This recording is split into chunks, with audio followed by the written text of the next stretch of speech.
informasi di Sapa Indonesia Malam terkait dengan setelah Ketua KPK Firly Bahuri ditetapkan sebagai tersangka kasus korupsi, siapa yang akan dipilih menjadi pengganti Firly dan bagaimana mengembalikan citra KPK sebagai lembaga anti rasuah garda pemberantasan korupsi di Indonesia.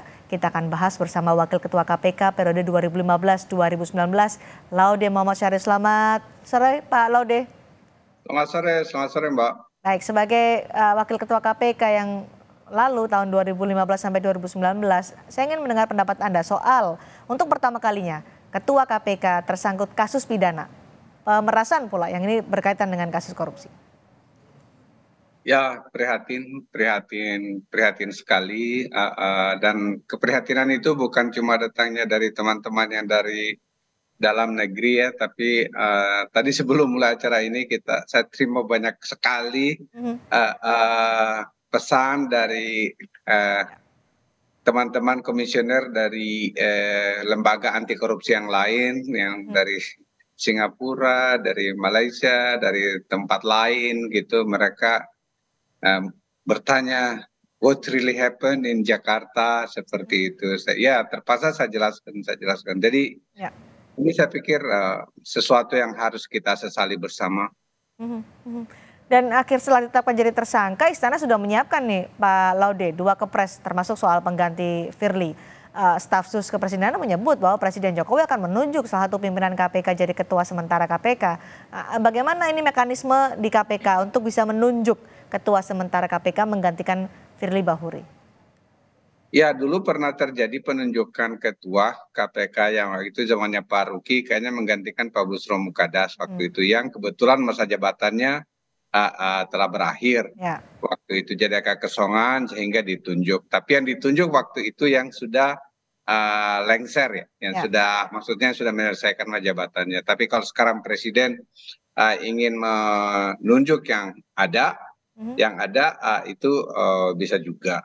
Nomor 2, sebenarnya kalau kita lihat pasal 32 Undang-Undang KPK, kalau misalnya ingin ditambahkan satu, ketika zamannya Pintauli Siregar itu kan, ketika dia juga menerima gratifikasi dan dia mengundurkan diri, maka seharusnya menurut kata-kata undang-undang itu adalah menunjuk nomor urut yang berikutnya ya, yang perolehan suaranya berikutnya. Jadi seharusnya waktu itu Mas Sigit.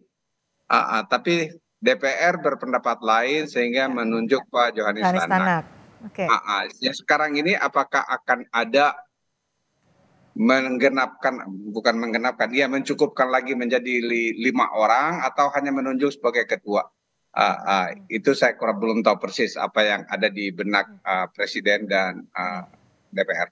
Oke, karena kan ditunjuk ketua sementara KPK adalah dari unsur pimpinan KPK yang ada. Ini mengartikan apakah hanya tinggal 4 pimpinan KPK atau menurut Pak Laude diperlukan satu lagi pimpinan KPK untuk bisa menjadi 5 orang? Ya, idealnya kan harusnya 5 orang, tetapi kalau seandainya memang tidak dibutuhkan lagi ya, maksudnya 4 orang itu juga sebenarnya cukup.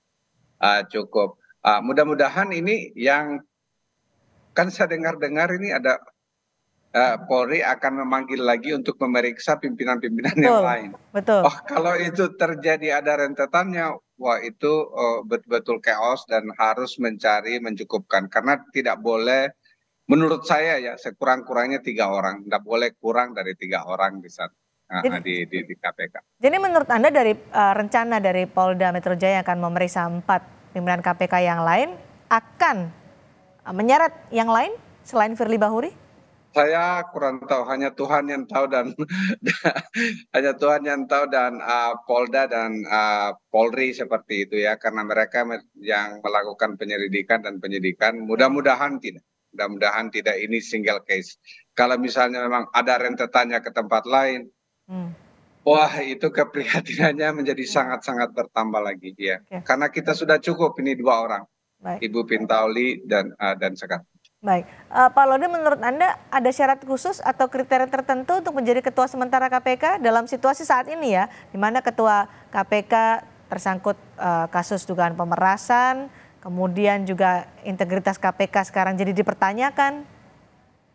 Ya, jadi mungkin syarat yang itu, kalau misalnya syarat-syarat tertulisnya kan semuanya sudah ada di Undang-Undang KPK, Mhm. dan saya pikir semua lima-limanya itu memenuhi syarat persyaratan yang tertulis ya. Oke. Tapi khusus untuk dalam krisis yang sekarang ini mungkin kita harus memilih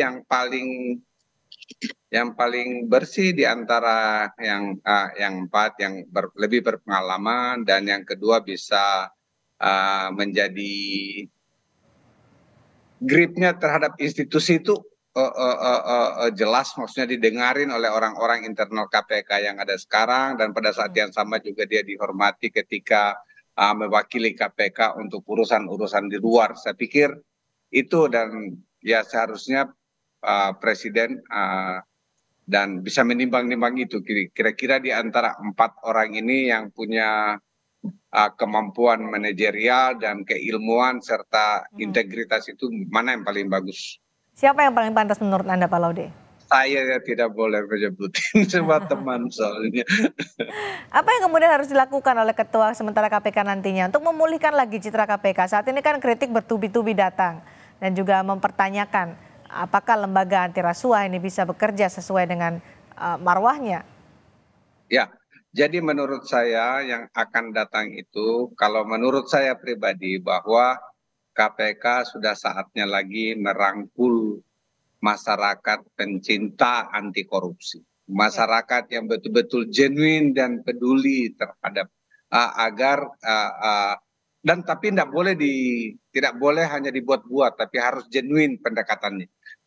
Terus terang mungkin salah satu kritisisme yang mungkin layak diberikan kepada teman-teman yang sekarang itu, seakan-akan mereka menomorduakan masyarakat sebagai, oleh karena itu kalau dulu terjadi ya seperti Mbak tahu, Mhm. ada rantai manusia, jadi kecintaan masyarakat Ya. itu penting. Jadi saya pikir itu yang paling pertama, satu, mengkonsolidasi internal Mhm. agar tetap bekerja dengan baik dan menghilangkan semua keraguan masyarakat. Dan yang Oke. nomor dua tadi, merangkul kembali masyarakat, Baik. tokoh-tokoh masyarakat untuk bisa bersama-sama Mhm. melakukan pencegahan dan pemberantasan korupsi. Konsolidasi internal perlu dikuatkan, tapi kan kita tahu bahwa ada dua sikap yang berbeda dari pimpinan KPK setelah Firly Bahuri tetapkan jadi tersangka. Alexander Marwata dalam keterangan persnya menyatakan tidak malu karena mengedepankan asas praduga tak bersalah. Sementara Nurul Gufron langsung meminta maaf kepada publik karena telah membuat gaduh dan membuat masyarakat meragukan KPK. Apakah nanti akan mempengaruhi ke depannya Ya, jadi saya sikap-sikap ini? pikir, makanya saya pikir sebelum keluar sebaiknya internal itu solid. Tapi soliditas internal itu yang akan bisa memperkuat dan akan meningkatkan kepercayaan masyarakat. Nomor dua, mantan-mantan pimpinan KPK atau yang orang-orang yang pernah bekerja di KPK, insya Allah kalau diminta secara genuine untuk membantu internal, untuk berkonsolidasi, pasti akan. Seharusnya kalau niatnya genuine, niatnya betul-betul asli, jujur gitu, insya Allah banyak yang masih cinta dengan KPK. Beda sikap ini menunjukkan ketidaksolidan pimpinan KPK saat ini. Ya saya kurang tahu karena itu kan menjawab pertanyaan masa media ya. Saya berharap internal mereka solid. Oke, dampak kita juga melihat bahwa tidak hanya ditangani oleh Polda Metro Jaya untuk kasus dugaan pemerasan ya, untuk kasus pidananya, tapi untuk etiknya juga tengah ditangani oleh Dewan Pengawas KPK. Apa yang Anda harapkan dari Dewas setelah Firly Bahuri ditetapkan menjadi tersangka? Ya saya pikir ini seharusnya ya Dewasnya agak terlambat. Menurut saya dengan segala rasa hormat, Dewasnya agak terlambat menurut saya. Seharusnya sebelum ini terjadi, Dewasnya sudah mencium dan mendengarkan, dan seharusnya menjaga, lebih proaktif untuk menjaga Oke. ya KPK, menjaga KPK, karena walaupun bagaimana seharusnya informasi yang didapat oleh Dewas itu jauh lebih banyak dibanding informasi yang didapat dari luar. Oke, baik, terakhir untuk Pak Laude, ketika nanti dipilih pimpinan sementara KPK, apakah ia punya kewenangan yang sama dengan pimpinan KPK yang definitif? Ya seharusnya sama, karena Sebenarnya di KPK itu kan kolektif kolegial, jadi Ya, kewenangan ketua itu tidak ada bedanya dengan kewenangan eh, pimpinan yang lain ya. pimpinan yang lain. Jadi seperti Oke, itu. Jadi kami dulu tukar-tukaran itu empat-empat siapa yang akan mewakili, bahwa baik, sebagai lambang representasi ya memang ada baik. ketua, tapi sama saja. Baik, mudah-mudahan ini semakin solid dan juga bisa mengembalikan citra KPK yang saat ini sedang ternodai dengan Ketua KPK menjadi tersangka kasus dugaan pemerasan. Terima kasih Pak Laude M. Syarif, pimpinan KPK tahun 2015 sampai 2019 sudah bergabung di Sapa Indonesia malam hari ini.